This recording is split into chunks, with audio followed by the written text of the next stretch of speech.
Whenever we talk about World Cup soccer, the very first thing that lives rent-free in our heads is that iconic blue and white Argentina jersey and the absolute pure magic of Leo Messi. We've all seen them pull off impossible, mind-bending plays on the field over and over again. But rewind to 2006, right in the heart of Argentina's Buenos Aires, a completely different kind of magic went down, and it had the entire world shook. This wasn't happening on a soccer field. This crazy historical flex actually went down inside a bank in the bougie neighborhood of Acasuso.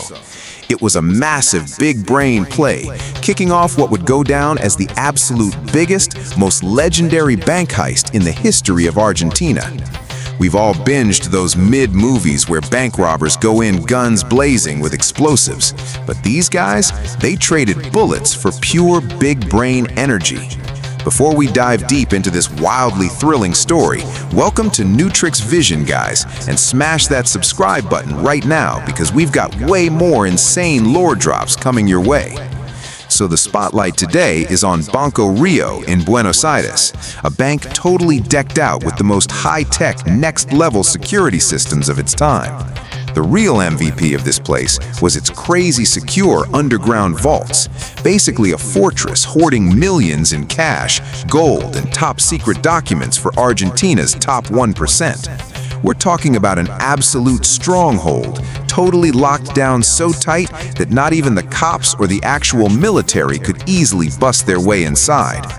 January 13th, 2006. It was just a low-key Friday afternoon until a heavily armed crew smashed through the main doors of Banco Río and stormed the place. In literal seconds, they absolutely hijacked the vibe and took full control of the entire building. With zero hesitation, they held about 147 innocent people, staff, customers, everybody, hostage at straight-up gunpoint. The exact second this terrifying news leaked out, a massive squad of over 300 heavily armed tactical cops and snipers swarmed the perimeter. Backing them up, police helicopters immediately started circling the sky overhead like a straight-up movie scene. The entire bank was heavily locked down and sealed off. Literally, not even a fly was getting in or out of that place. But here's the crazy part. While this massive police army was doing the most on the outside, deep down inside that vault, a whole different master plan was secretly unfolding. While the cops outside were literally gearing up for World War III, inside the bank, these dudes were completely unbothered, with zero stress. And that's because the guy running the show wasn't just some basic, everyday thug. Enter Fernando Araujo, the absolute mastermind behind this whole flex. By day, this guy was a legit jiu-jitsu instructor, and in his downtime, he was an artist painting these insanely detailed canvases. He was wired totally differently, relying way more on big brain strategies and pure logic than brute force or weapons. He literally spent days locked in his art studio, hyper-fixating and crafting this absolute masterpiece. To him, cracking Banco Rio's world-class top-tier security wasn't just a crime or a basic challenge. It was his ultimate masterpiece on a massive canvas. His one ultimate goal? Pull off the bank heist of the century without spilling a single drop of blood. Now, to turn this impossible dream into reality, he didn't need your random NPCs or petty thieves. He needed a highly specialized elite squad. So he went ahead and carefully hand-picked his very own Phantom Squad. He bagged an engineer to handle the crazy tech and hack the alarms, an absolute beast of a getaway driver who could hotwire anything, and the ultimate wild card, Luis Mario Vite, a smooth-talking, top-tier negotiator who could easily rizz up and distract the cops. But here is the absolute craziest plot twist about this crew. Literally none of them had massive criminal records or were known to the authorities. Because of that, they were totally flying under the radar of the Argentine police, operating out there like straight-up invisible ghosts. And this planning wasn't just a bunch of sketches on paper, guys. They legit figured out how to access the bank's vault through the city's drainage system. Yeah, the massive underground sewer network running directly under the bank. They spent literal days wading through those pitch-black, musty tunnels, perfectly mapping out every single route. They did the insane math on exactly how high the water would rise if it rained, and calculated precisely where to drill so they wouldn't trip a single bank alarm. While the entire city was fast asleep right above their heads, these guys were secretly building their underground empire. It was only after more than a solid year of this hardcore grinding and plotting that Fernando and his squad finally grabbed their weapons and stormed Banco Rio that Friday afternoon for the ultimate showdown. The exact second they stormed the bank, they had the entire situation on absolute lock. After instantly disarming the security guards, the crew forced all 147 people inside, staff and customers alike, straight to the floor. In that terrifyingly tense vibe where absolutely nobody even dared to breathe too loud, neither the cops outside nor the terrified hostages inside suspected a single thing. But guys, right here is where Fernando's absolute mastermind brain blows our minds all over again. Those massive guns they were pointing at everyone's heads, they couldn't take a life, let alone leave a tiny scratch. Yep, you guessed it, they were 100% literal toy guns, just basic plastic replicas. Because Fernando was absolutely dead set on not spilling a single drop of blood during this op, they rocked dummy weapons that looked insanely realistic. If even one person in that crowd had tried to play the hero, their entire massive bluff would have been instantly busted. But because of the sheer fear they manufactured, nobody even tried it.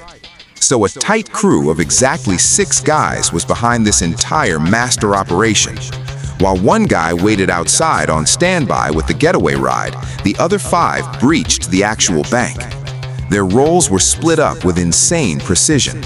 Ruben and another crew member took on the absolute heavy lifting of doing crowd control for the 147 hostages on the ground floor at gunpoint.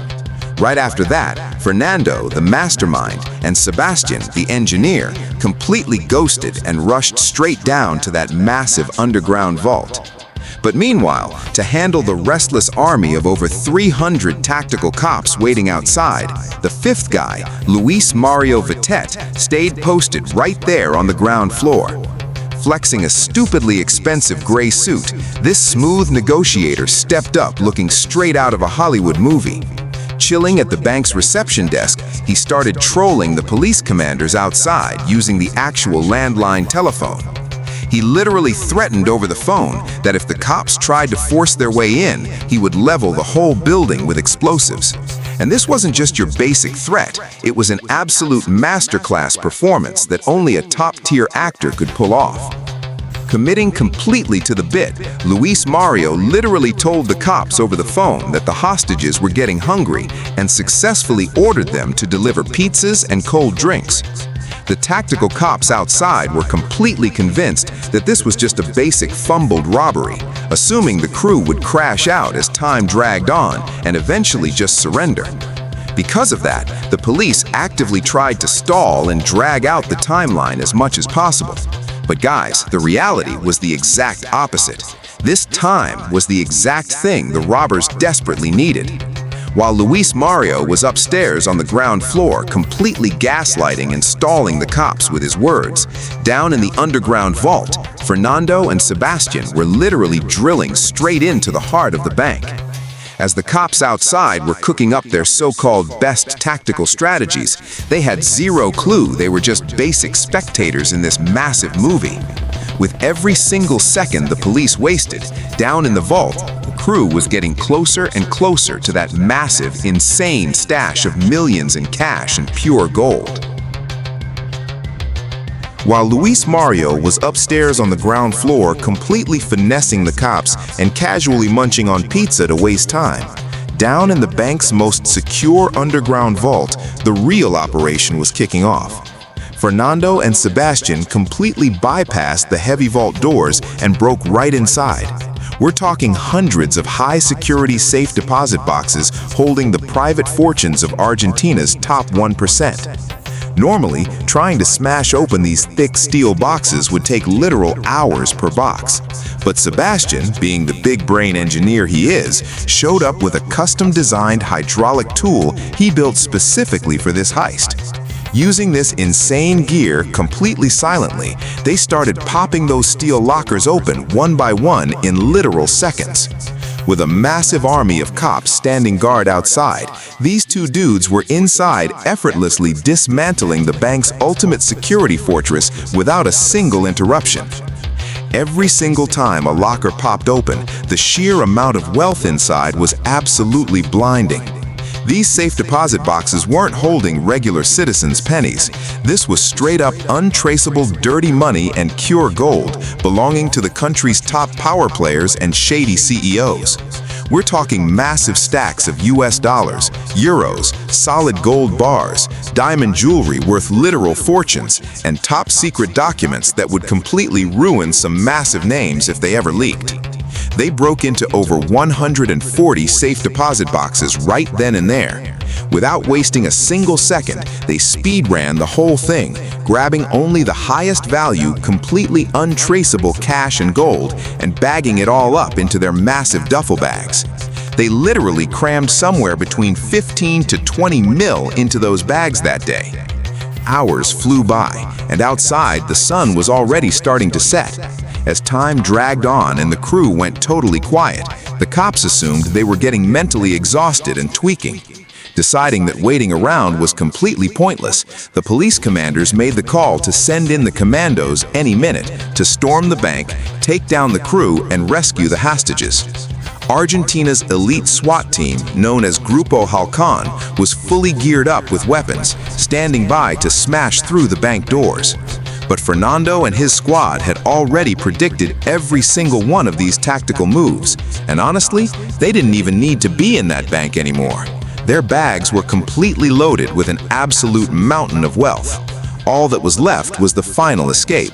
But with hundreds of guns camping their exits from the front, the back, and the sky, how on earth were they going to slip away?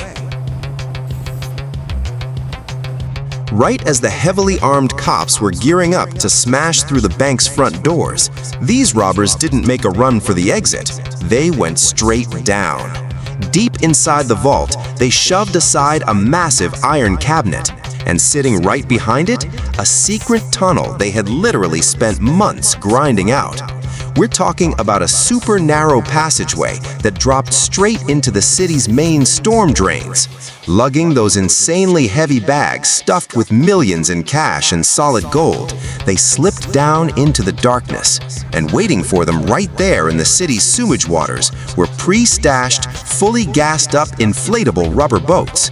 After loading up the massive haul, they fired up the outboard motors and kicked off their victory lap through that pitch-black tunnel. While hundreds of tactical cops were standing guard right above them, this crew was literally ghosting them, escaping right under their noses. Meanwhile, up on the surface, the SWAT team finally breached the bank's doors with a massive, deafening explosion and swarmed the place. Screaming commands and ready to go guns blazing, they aggressively cleared every single corner of the building. But the only thing they found? A floor of completely terrified hostages. Even after tearing the entire bank apart, they couldn't find a single trace of the robbers. And when the tactical squad finally pushed into the underground vault, they were absolutely shook. The only things waiting for them were hundreds of wide-open, totally cleared-out lockers and the fake plastic toy guns the crew had dumped behind. To add the ultimate troll move, Fernando left a handwritten note specifically to mock the cops. Written in their native Spanish, it read, "En barrio de ricachones, sin armas ni rencores, es solo plata y no amores." Translated to English, that basically means, in a neighborhood of rich people, without weapons or grudges, it's just money and no love. With just that one single poetic line, they absolutely clowned the heavily armed police force to their core. While the cops were left looking stupid inside the bank, Fernando and his squad finished up their underground boat ride and pulled up directly under a specific city manhole a few blocks away.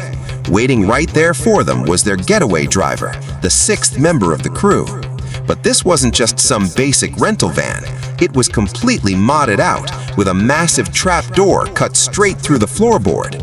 They popped the manhole cover, and every single bag of cash and crew member safely slipped right up into the van without a single soul on the street noticing a thing.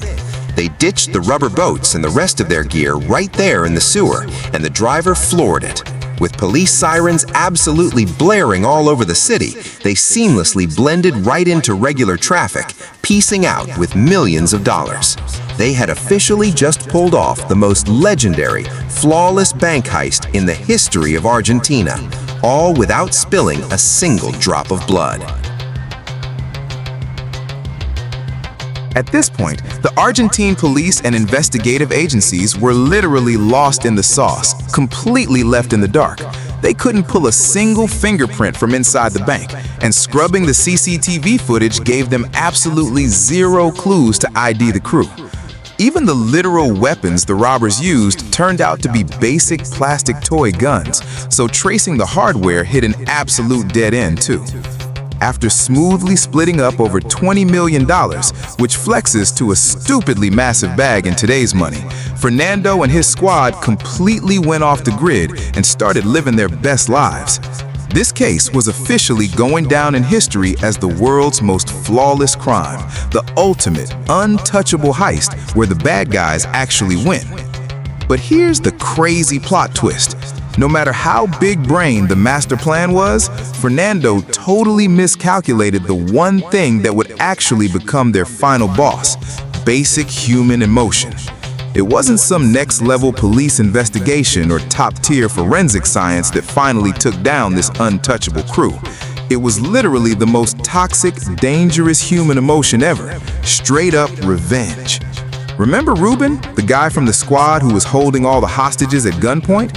Well, his wife, Alicia, actually ended up becoming the one massive fatal crack in their otherwise impenetrable fortress. Just a few months after pulling off the heist of the century, Alicia found out her husband was secretly sneaking around and having an affair with a younger woman. They obviously got into some massive, explosive fights over this betrayal. But the absolute final straw was when Alicia discovered that Ruben was secretly planning to take his massive cut of the millions and flee the country with his new side chick. The sheer jealousy and pure hater energy against her cheating husband totally consumed her, and she was absolutely out for blood. Fully locked in on her villain arc, Alicia marched straight into the local Argentine police station. The investigative officers were left completely stunned, jaws literally on the floor, when she started dropping the craziest tea. Because right there, she completely doxed the Phantom Squad and spilled every single highly classified secret the entire nation's police force was desperately hunting for.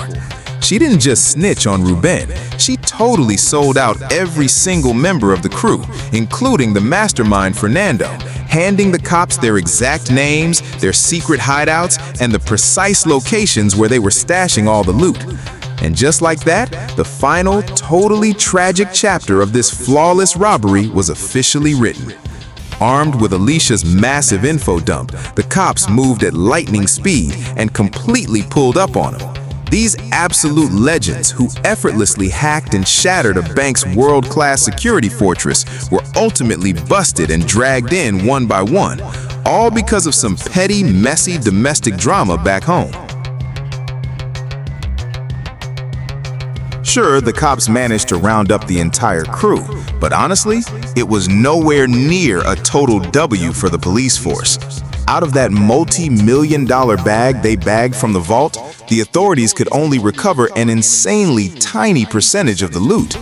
Where the rest of those millions in cash, pure gold, and especially those top-secret documents exposing the dirty money of the top 1% vanished to, that remains one of the absolute biggest unsolved mysteries to this day. Half of these VIPs who lost their massive fortunes in those lockers couldn't even speak up or file a police report, simply because all of it was super shady under-the-table cash. No matter how many brutal hours the investigators spent grilling them, Fernando and his squad didn't drop a single syllable about where the rest of the cash was stashed. They had it totally pre-planned to the exact letter, ensuring that even if they got busted, their bag remained 100% secured. But guys, it was only later when the actual court trials kicked off that the entire world finally realized the absolute galaxy brain genius of Fernando. The cops took yet another massive L when it was officially proven in court that every single weapon used in the heist was just a basic plastic toy gun. Because according to Argentine law, the insane prison time you'd normally get for armed robbery and taking hostages drops significantly if you only use fake, dummy weapons. Fernando pulled this legendary flex not just to keep the op completely bloodless, but specifically as the ultimate cheat code to drastically cut down their jail time just in case they ever got caught. Thanks to that loophole, sentences that should have locked them up for life were basically slashed down to just a few short years behind bars. On top of that, because they outsmarted the totally corrupt banking system and the billionaire class, the everyday people of Argentina practically crowned them as absolute heroes, idolizing them like modern-day Robin Hoods. After serving their short stints in prison, the entire crew got out and are now living their best lives, completely off the criminal radar. As for where exactly on the planet those missing millions are stashed today, that's a secret literally only they know. So what do you guys think about this absolute masterclass of a bank heist that literally shocked the world? Drop your thoughts down in the comments below. A massive shout out and thank you guys for all the insane likes and support you've been pouring into our videos. But hey, since we're still a totally fresh, growing channel, dropping a quick comment along with that like would literally mean the world to us and feed the algorithm. We're putting in days of non-stop grinding to serve you guys this top-tier, high-quality content. So please do not forget to show some love, even if it's just dropping a fire emoji or literally just a single dot down in the comments section. Every single comment seriously helps this channel level up, and as we keep growing, we are definitely going to be dropping way more videos and making them even longer. Hit that subscribe button right now so you never miss out on more insane lore drops like this. We'll catch you guys super soon in the next Neutrix Vision drop. Until then, we are signing off.